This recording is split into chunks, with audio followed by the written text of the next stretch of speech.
Today's webinar is entitled Investing in Urban Prosperity, Municipal Leadership in Immigrant Integration.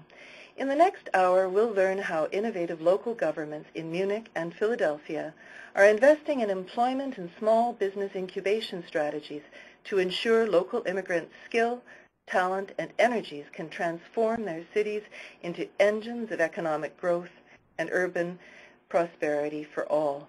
I'm delighted to welcome today's guests who join us virtually from the cities of Munich and Philadelphia to present good practices in immigrant entrepreneurship and small business incubation. Magdalena Cholek-Shuptak is with us from the Department of Labor and Economic Development, Local Employment and Qualification Policy at the City of Munich, and Shinju Cho joins us from the Department of Commerce at the City of Philadelphia. As we learn about these economic development strategies and immigrant integration strategies and the success these programs have achieved, I encourage you to imagine how these ideas might be adapted in your own city. And now please join me in welcoming our first speaker. From Munich, Germany, we welcome Magdalena Cholek-Shuptak to discuss how a municipal initiative, Migrant Entrepreneurs in Munich, provides migrant entrepreneurs with business integration tools that build bridges between new businesses and city institutions. Hi, Magdalena.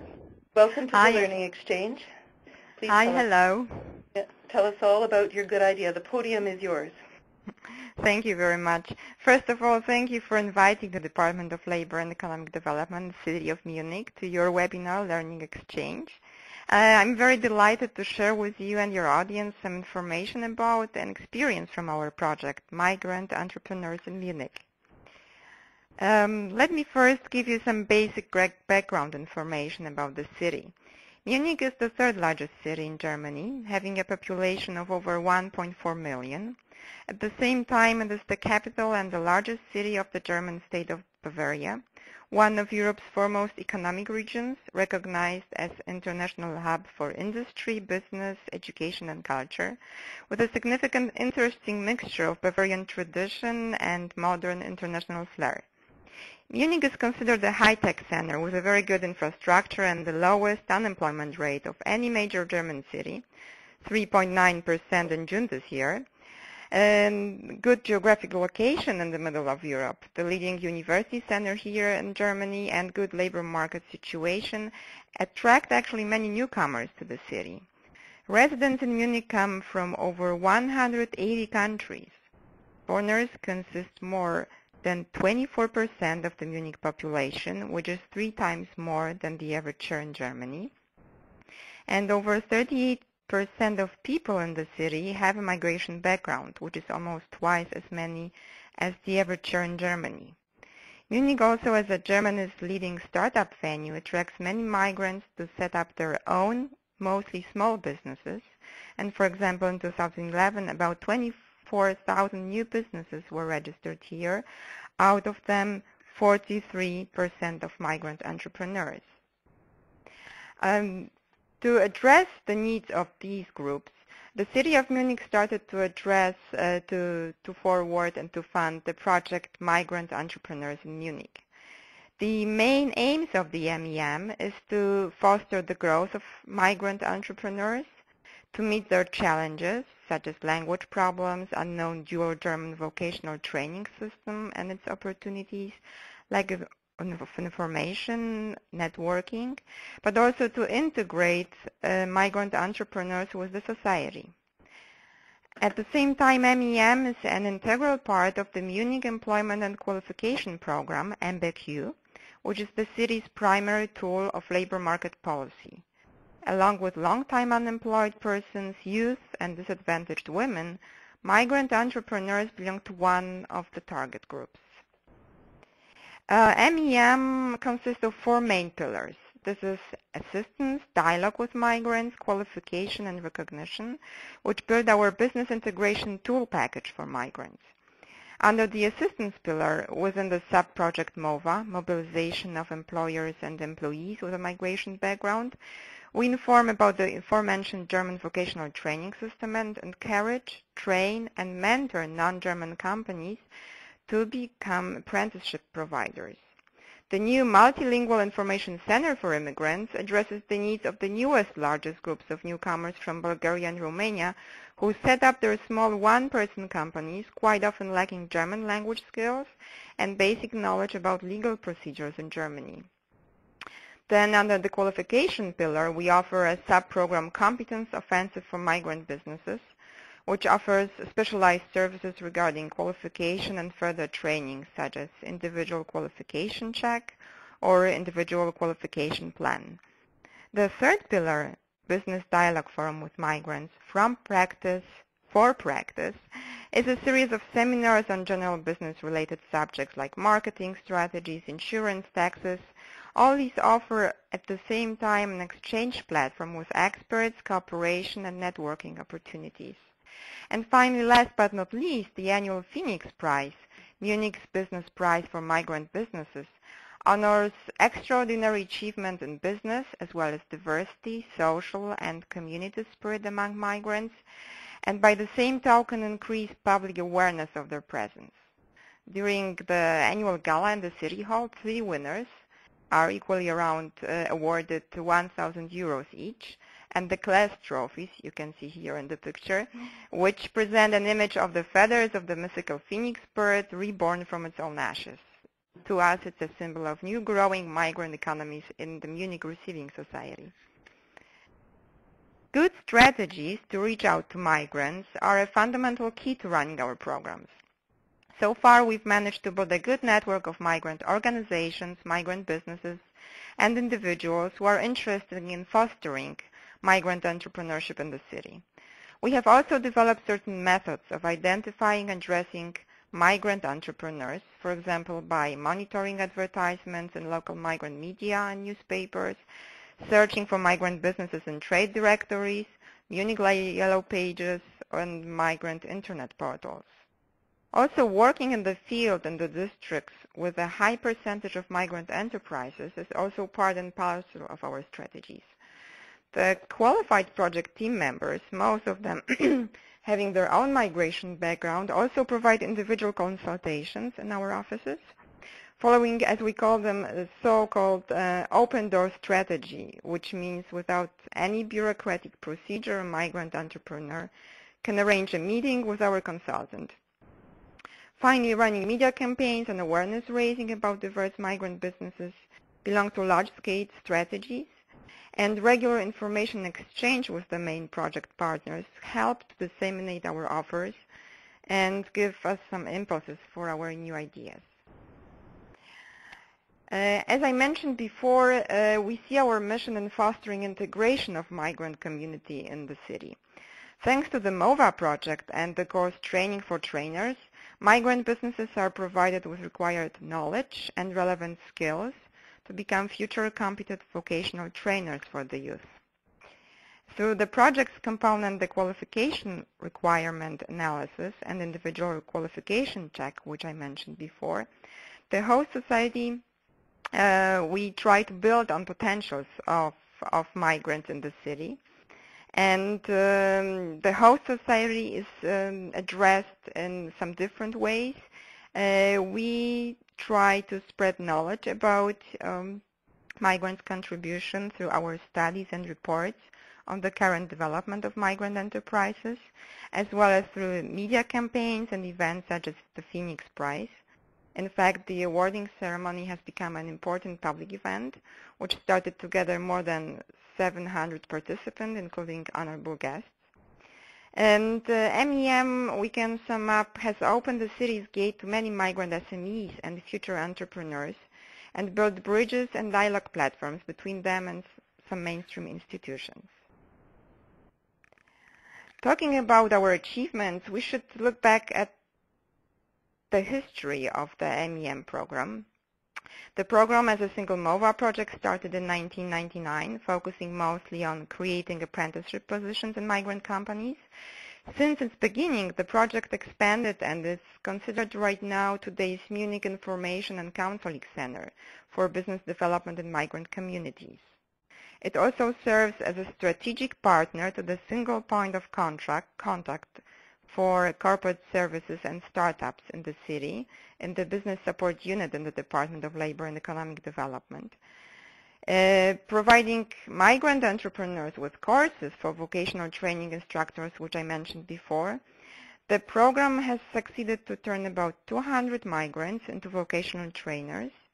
Moreover, about 180 vocational training posts have been created in migrant companies.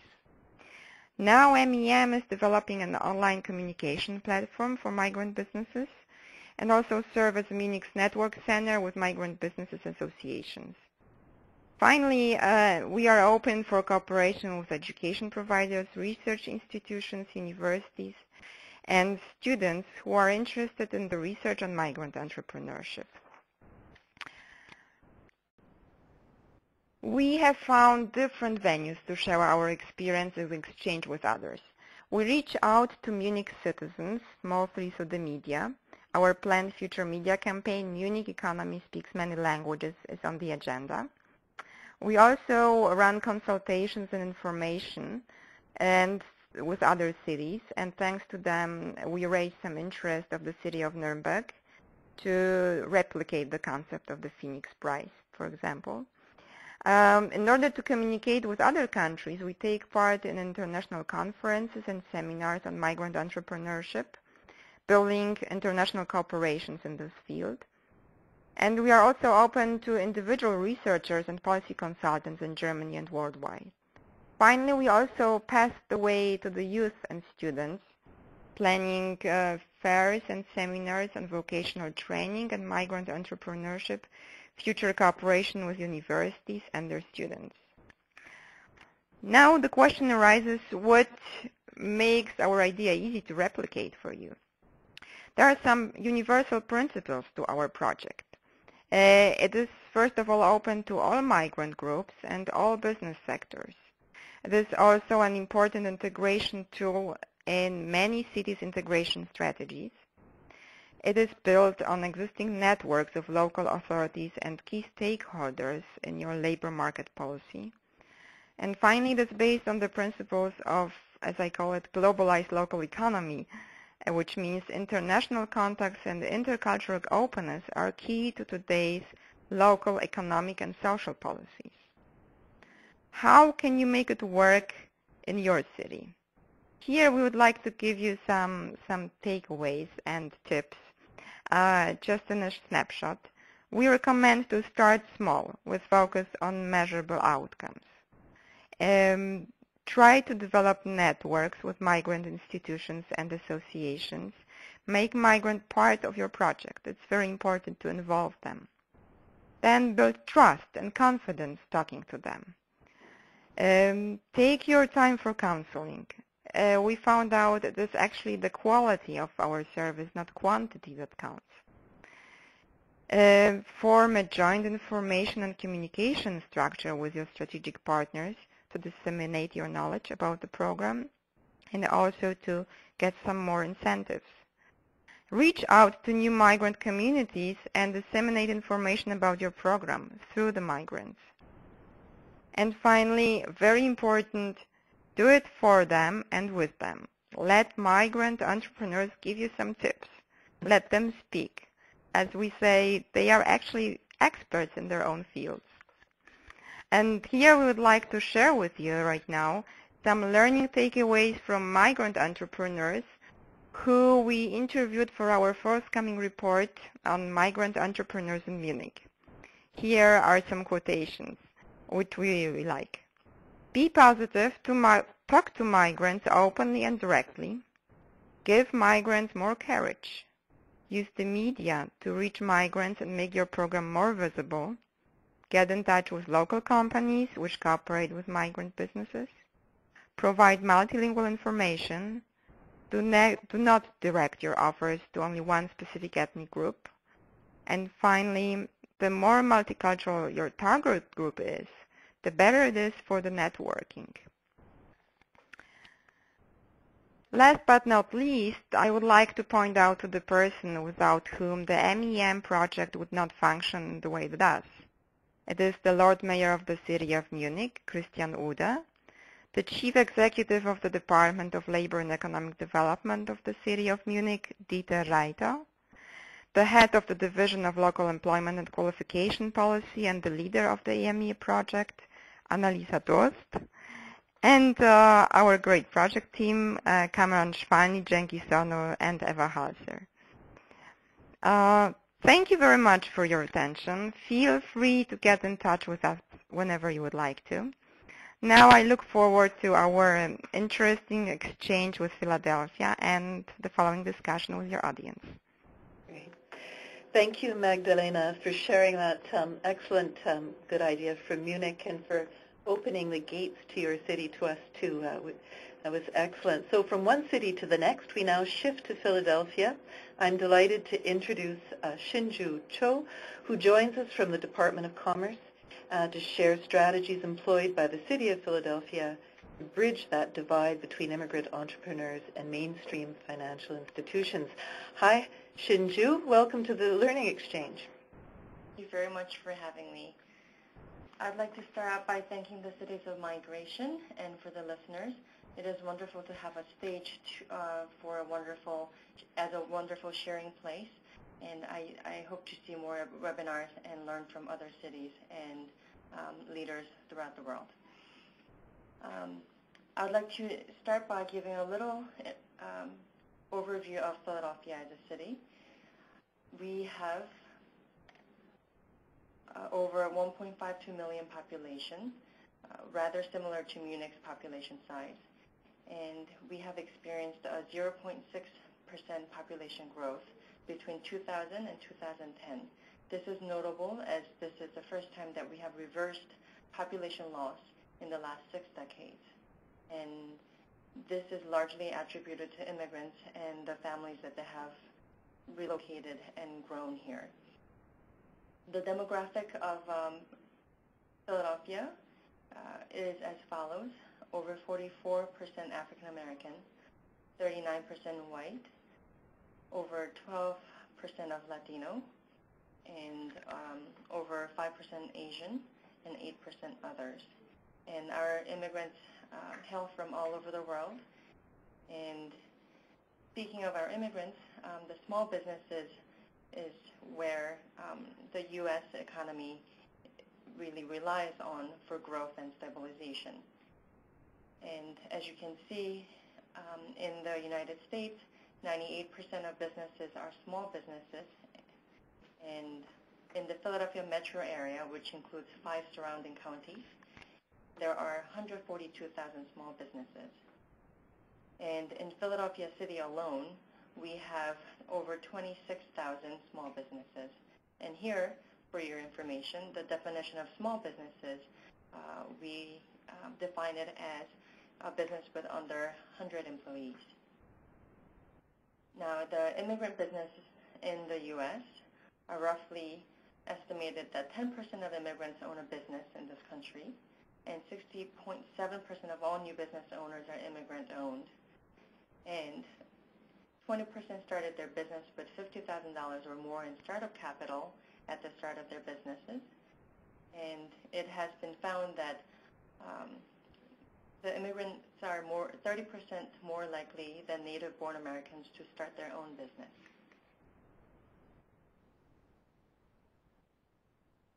Now, moving on to the challenges facing small immigrant businesses.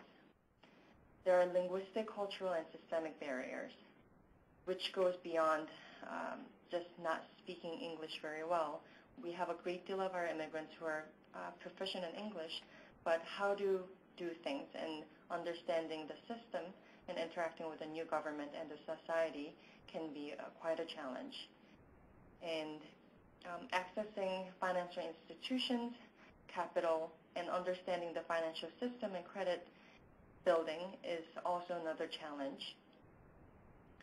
Interacting with your new communities, new country, and customers is another challenge that they face, as well as accessing city services and other resources in timely manner in their language.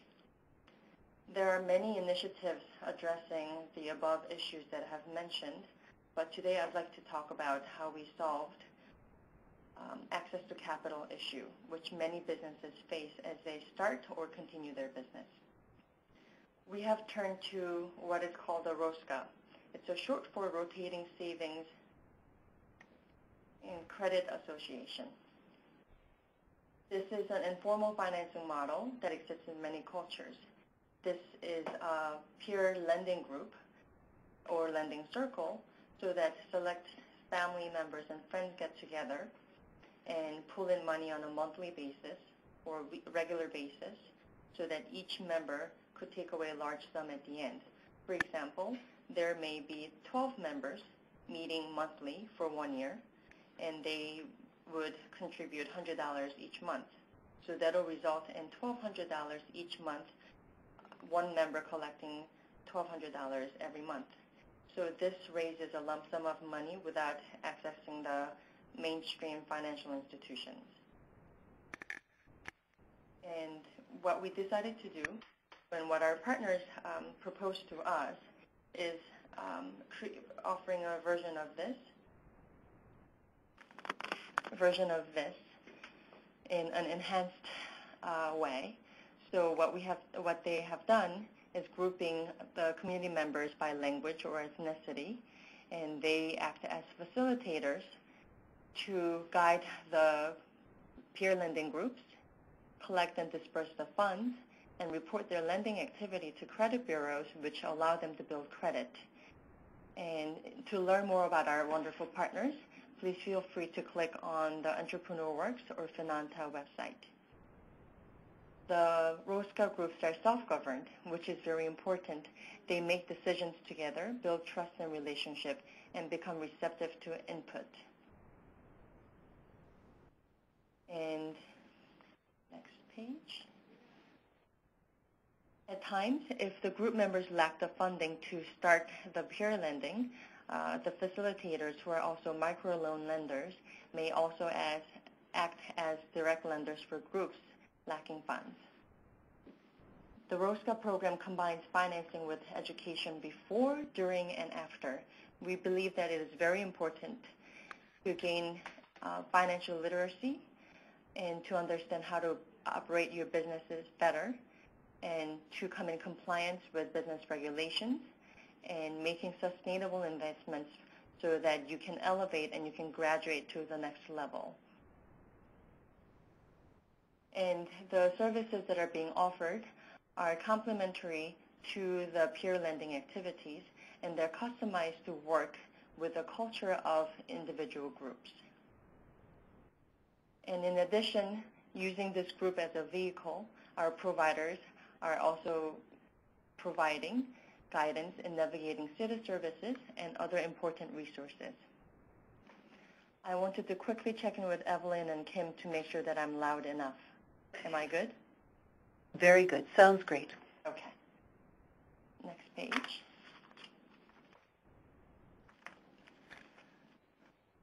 I would like to list some of Philadelphia's leadership and what it took for us to arrive at this point. Number one, it was terribly important for us to identify and understand our audience, and this was possible through community visits, surveys, and countless interviews and consultations from the immigrant community groups, business leaders, and service providers. And after that, we have explicitly expressed that we are looking to support immigrant business groups.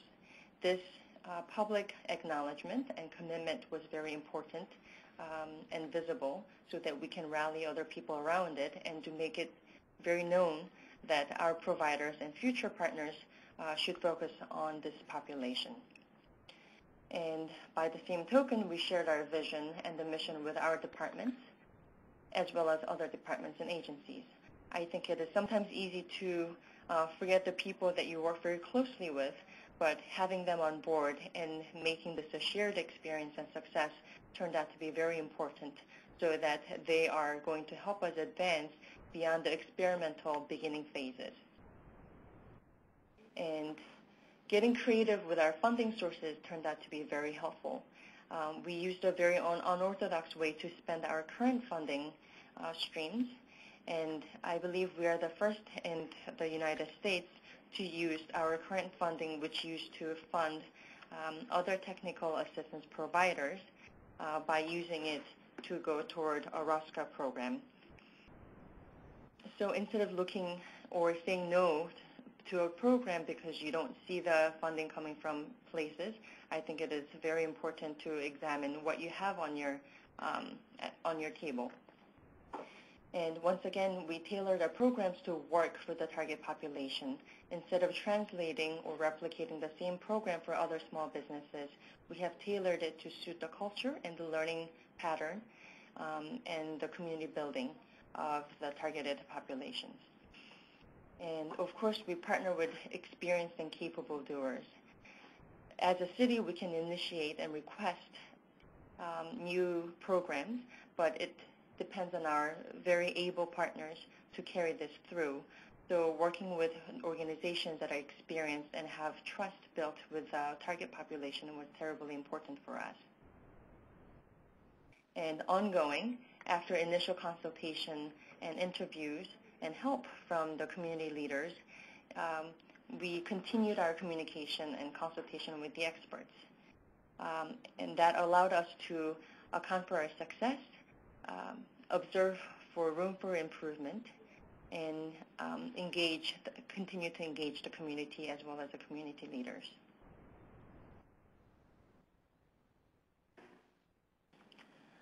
I'd like to talk about the success and outcome of our programs, in particular the ROSCA. Finanta is the name of the organization that I would like to use as an example. And Finanta is one of the 6 organizations that the Commerce Department funds to provide technical assistance to small businesses. With Finanta, from July 1st, 2011 to June 30th, 2012, in 1 year alone, 107 businesses participated in ROSCA program under Finanta.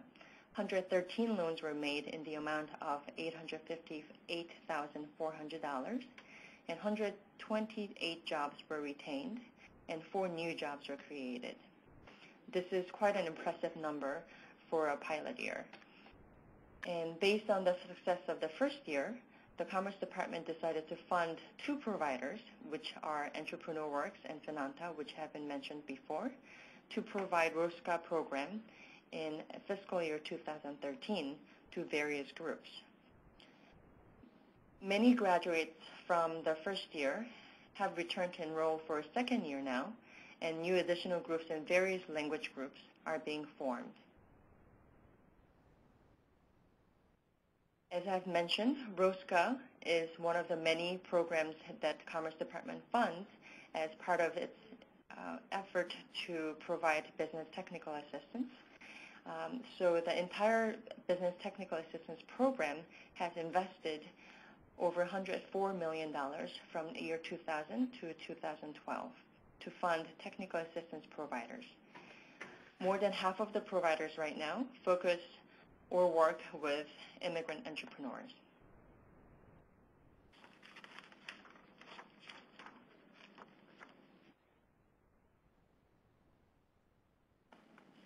I'd like to talk about how this could be a reality for other municipalities and our partners out there. And I would point out that this is a repeat of a previous slide, which talks about the City of Philadelphia's leadership.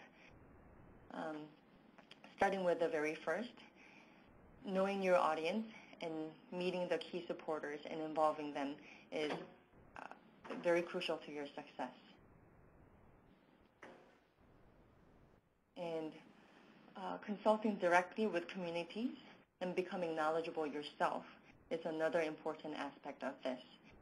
You may consult with the community leaders, but the knowledge and the experience and the contact and the relationship must become institutional so that not only you can interact with the communities, but your department and your city can become very much involved together. Sharing the vision and the mission with the department, other departments are important, as I've mentioned. Examining existing programs and funding opportunities is also a great way to start so that you can get creative on how you may be able to fund new initiatives. Partnering with individuals and organizations who have the trust of the target communities is a key. And I cannot emphasize this enough. Many of these initiatives are very labor intensive. It's an uncharted territory.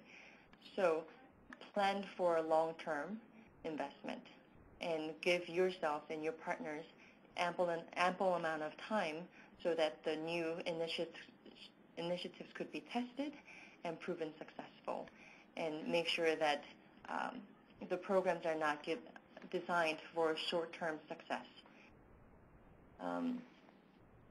And partner with ethnic media outlets to build excitement and promote new initiatives. This provides exposure and marketing for your programs, and considering that many of our immigrant communities really rely daily on their TV, newspaper, or radio programs in their community, this proves to be a very fertile ground for you to gain exposure. Continue to communicate with all parties and observe closely. This being a new area for many of us, I think our field is evolving, and there is going to be always new ideas and room for improvement. And by communicating and staying in touch and observing closely, you will continue to learn many lessons. And I'm happy to have presented on behalf of Department of Commerce at the City of Philadelphia. And below is, thank you. Below is our department webpage. And the second web link is our business portal, where any business or would-be entrepreneurs can enter and have many of their questions answered and learn what kind of activities and events are happening to help your business ideas. And we're also present on Facebook, and below is my contact information. Please don't hesitate to contact me, and I look forward to speaking with you. Thank you.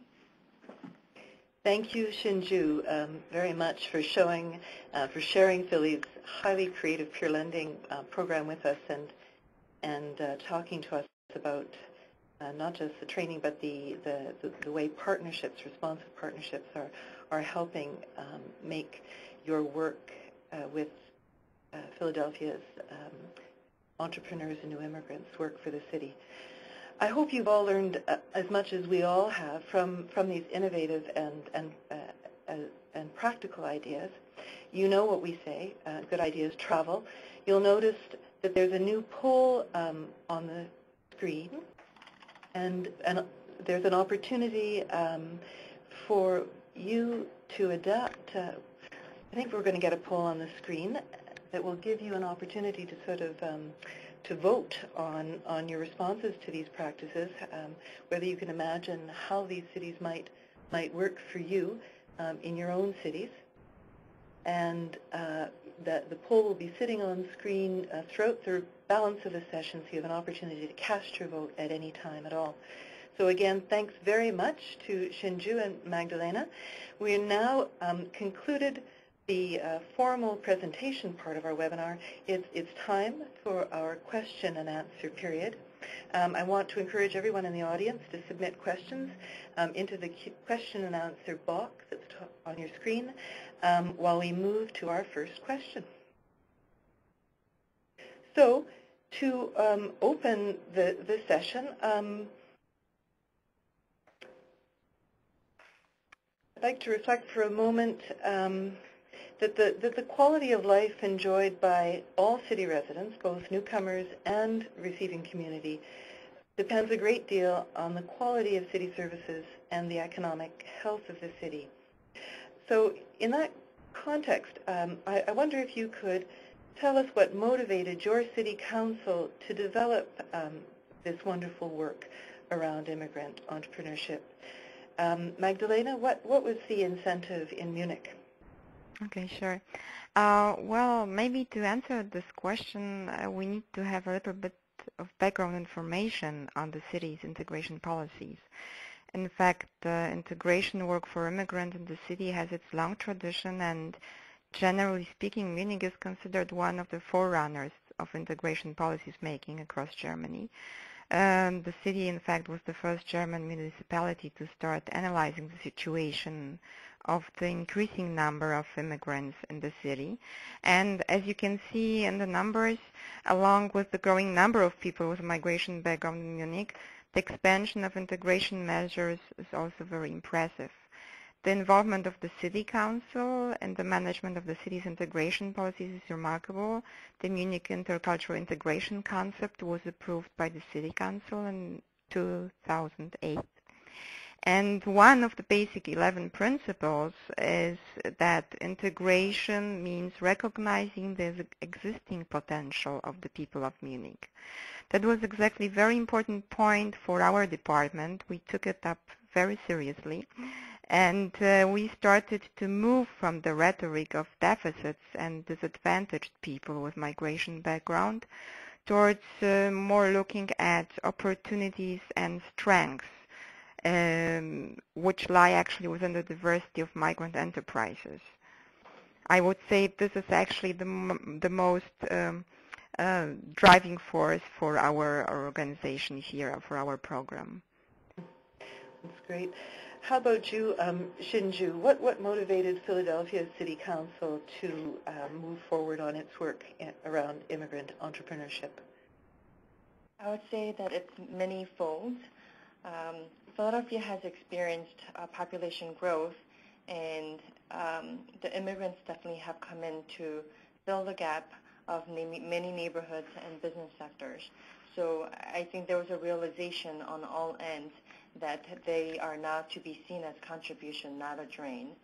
And with came community leaders and advocates who were very savvy in coming forward and identifying key leaders within the city government and agencies who would be receptive and who would be the doers. And politically, Philadelphia's immigrant integration efforts began in early 2000s, but the current administration and the political leadership really helped elevate us as an important initiative and to support the further support of the immigrant entrepreneurs. And I'll also add that for the U.S., the federal mandate under the former President Clinton's administration, which mandates every municipality that receives federal funding to not deny services to anyone. That definitely was a great mandate for us to follow. And politically at the municipal level, the past two mayors, the current mayor and the past mayor, have both signed an executive order that have directed all the city agencies to not deny services and to provide language access services to people who are accessing the city services. That's great. Those are wonderful examples of cities taking up great leadership.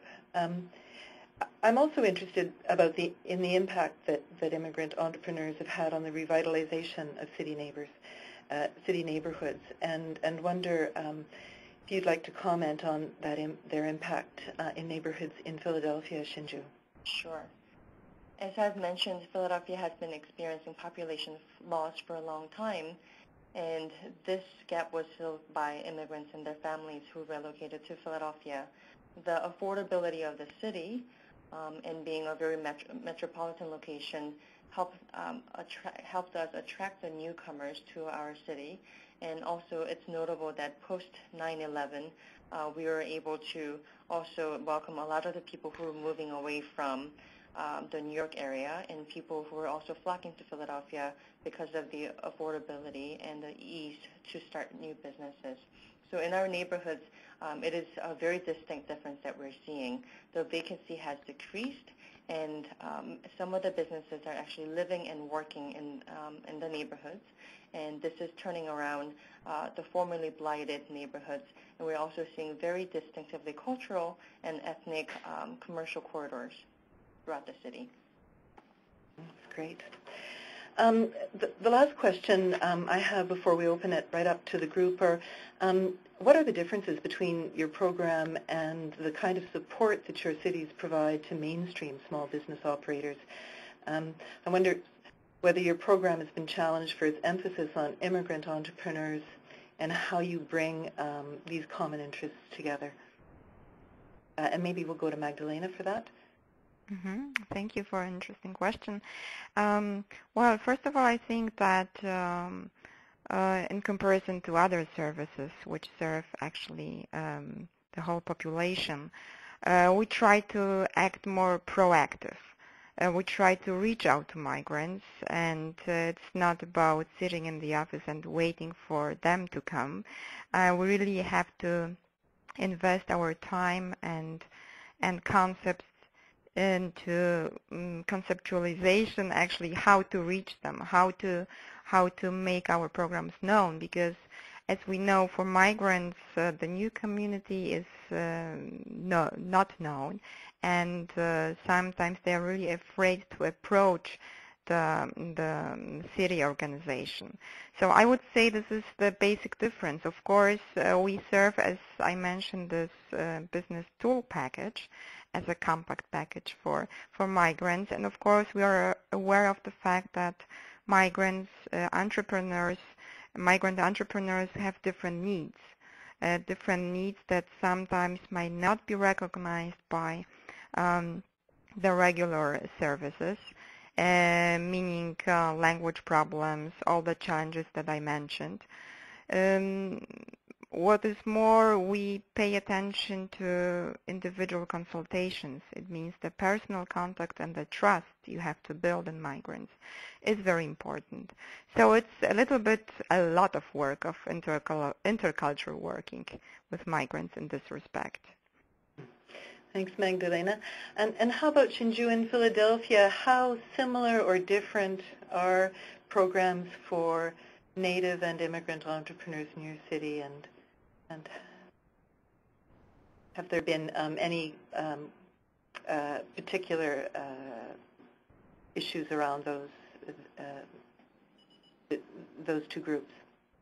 I would start out by saying that there is much more commonalities than we think, and the challenges facing small businesses are very similar.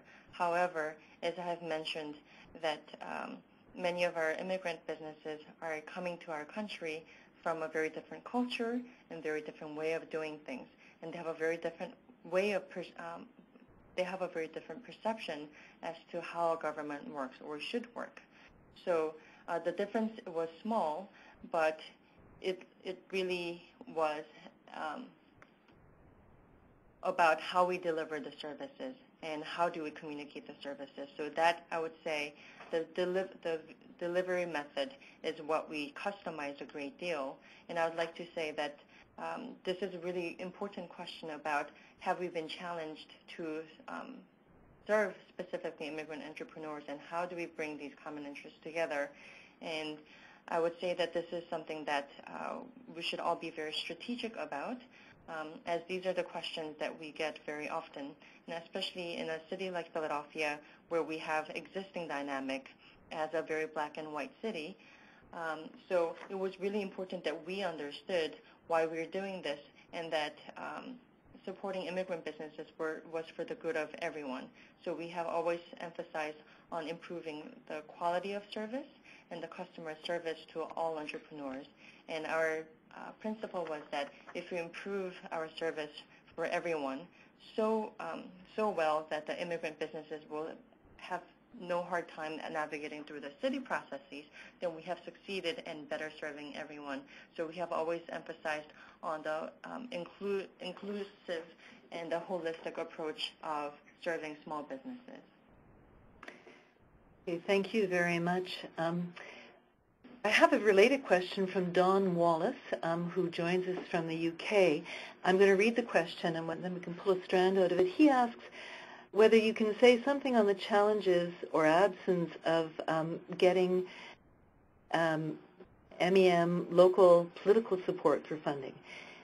So I guess in Munich, how easy or difficult was it to get political support for the funding to MEM, and the level of funding required? He also wants to know whether there are equivalent opportunities available for non-migrants. I think we've just talked about that a little bit.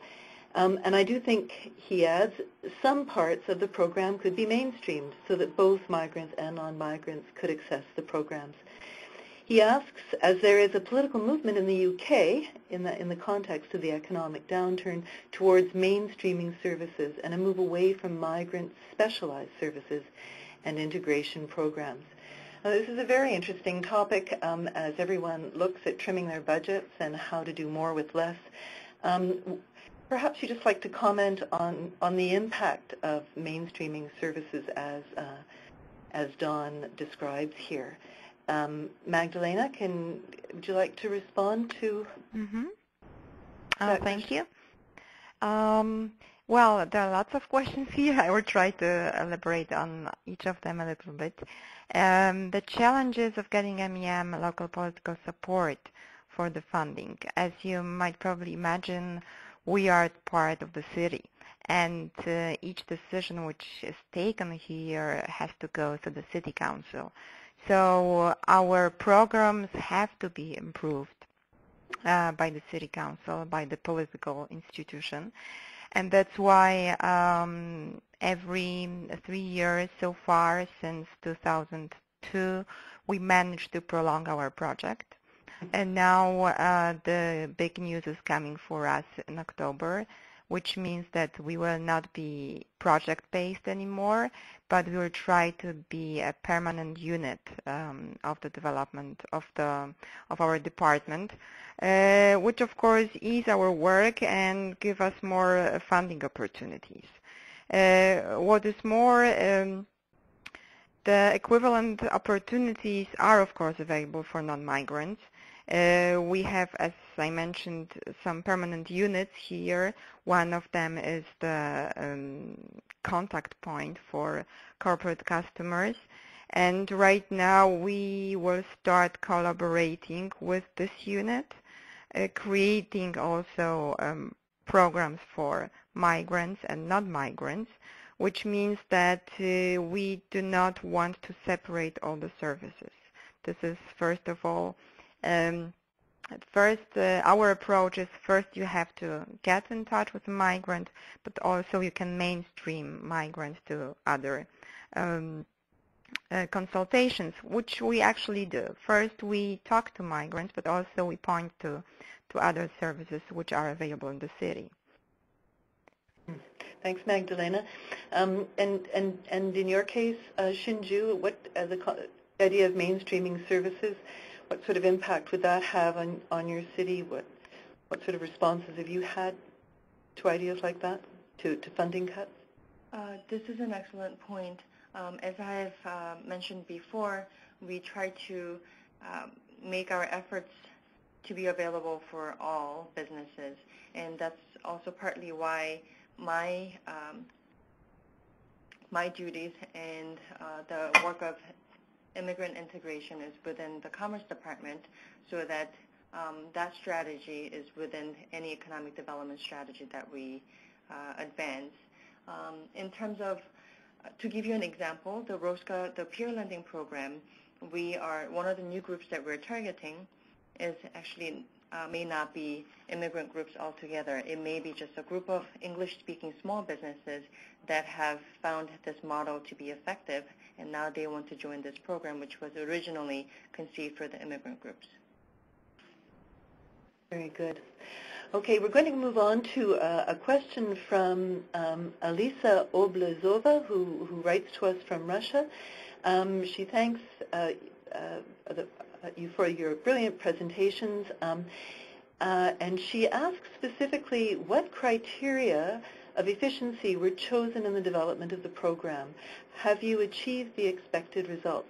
I think Alisa is talking about what kind of outcome indicators you developed to measure the success of your program, and whether you can share that information with us.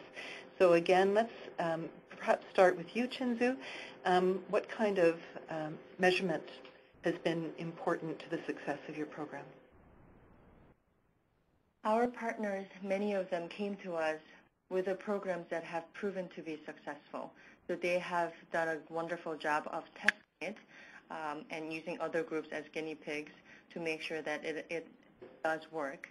And they came to us with a proven success, so that it made it easier for us to fund the programs. Now, as for the outcome, I would say the business technical assistance in general can be more difficult to measure, as businesses who or entrepreneurs who initially inquire about businesses may take 3 to 5 years to actually launch a business. But in particular for the microloans or the peer lending programs like ROSCA, I think the results have far exceeded our expectation, and it is turning out to be a very crucial element in helping small businesses succeed in this economic downturn, where they are looking for ways to fund and continue their business. So in that respect, we believe that this has been a very worthy investment and have exceeded our expectations. That's great. Now I have a question from Kimmy Y, who asked what steps people are asking to help young people with DACA applications. I'm not sure what a DACA application is. Maybe one of you can explain that, but more to the point, the whole topic of youth entrepreneurship is important these days, with such high levels of youth unemployment observed all across the globe. So can you tell us a little bit about how your programs promote or engage youth in your cities? And I'll start with you, Magdalena. You mean, could you run by me again, promoting what exactly? Do you just how your MEM works with young people around youth entrepreneurship? Okay. Or young people and helping them understand small business? Sure. Well, we are actually about to plan certain new measures. First of all, when it comes to the outreach to the youth, we started organizing seminars and fairs on vocational training. As I mentioned you, the dual vocational training system is very tricky for migrants. And that's why, first of all, we want to inspire them to get interested in migrant companies to get apprenticeship position there. This is one of the venue. The second one is to reach out to universities, and this is what I say is just in the planning, which will start probably next year. We would like to reach out to students and faculties to inform about our programs and also to inspire to conduct research on it, but also to start the campaign about keeping high qualified students and persons here, which also involves thinking about setting up their own businesses. This would be basically the issue of the immigrant youth and immigrant students who are actually part and parcel of our society. We have quite high ratings of immigrant students. That's why the new idea of the program. Great, thank you. And Shinju, would you like to respond about how Philadelphia is supporting youth entrepreneurs? The City of Philadelphia as a whole has various commissions on youth, supporting the youth, and youth entrepreneurship and employment services, and also tied to education and making sure that our youth graduate high school and move on to college and graduate from college. In our department, we do not have youth focused program per se, but we do work with various partners whose target population includes youth, so that they are receiving timely assistance from the technical assistance providers who may be able to help them start planning for their business by writing a business plan and lay down the foundation work for their future enterprises. Very good. We're almost out of time. I think we're just got one more question from you, from Beth Shapiro. She's specifically interested in an upcoming campaign from Munich called Munich's Economy Speaks Many Languages. But the question broadly is about the use of media campaigns to support your programs. So perhaps we'll start with Magdalena.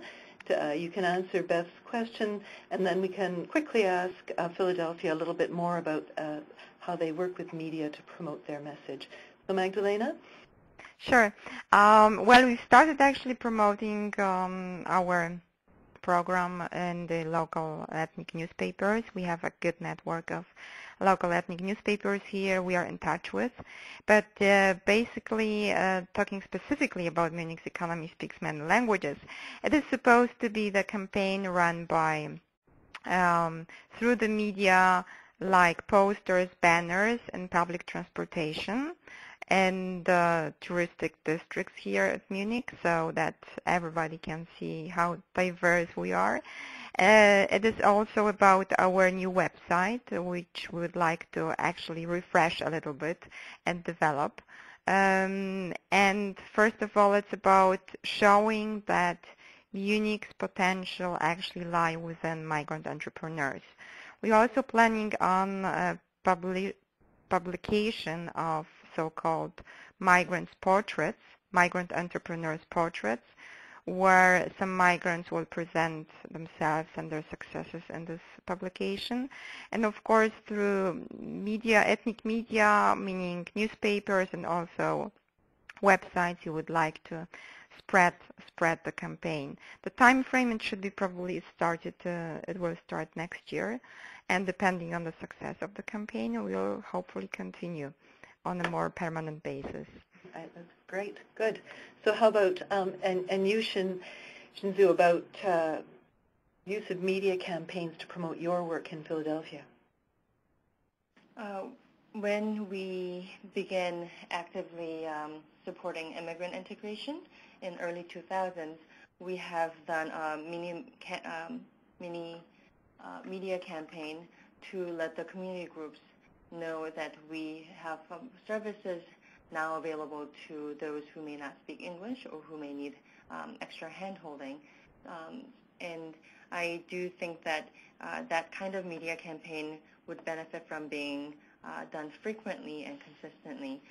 At this moment, we are relying on the relationship that we have cultivated with the various ethnic media members, and we make sure that we also create an occasion to bring them together, either by announcing our programs or sharing our current developments. And our portal, which I have mentioned, which is www.phila.gov/business, brings together information for businesses from all agencies throughout the city. So that continues to be enriched in content, and we have a calendar of events, and we are trying to start publishing and putting up information that shines light on positive contribution of immigrant businesses. Wonderful. Thank you so much. We're really at the end of our hour. We'd like to thank everyone for the wonderful questions. And I'd like to close by asking both of you a very short question for the magic bullet. In one word, what is the one most important secret to your success? Shinju, can you sum it up in one word? Partnership. Partnership. Excellent. How about you, Magdalena? I would say keep your eyes open, because the migrant entrepreneurs are around you and they might need you. Very good.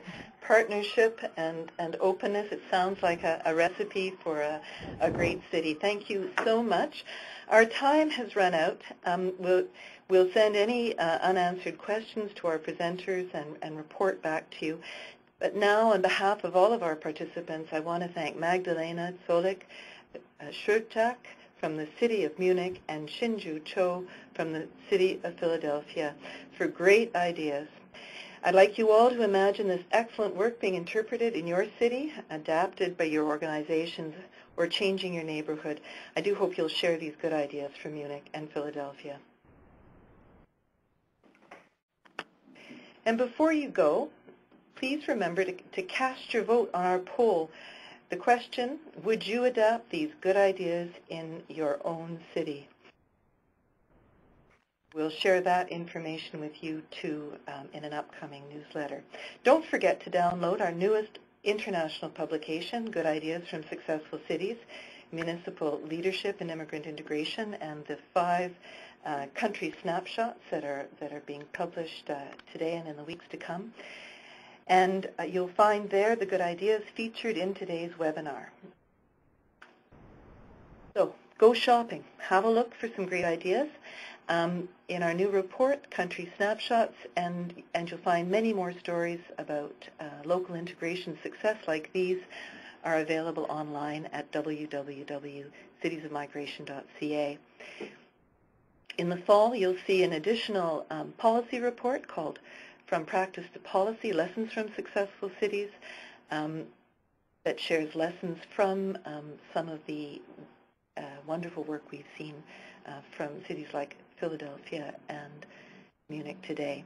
Today's webinar recording and all resources will be available online for post-event viewing at www.citiesofmigration.ca. Please bookmark the page and share it with your colleagues and networks who couldn't join us today. We love your feedback, so please complete the online evaluation by clicking on the link on your screen. And finally, today's webinar is brought to you by Cities of Migration, a Maitree Good Idea. Maitree is a charitable foundation in Canada that promotes equity and prosperity through leadership building.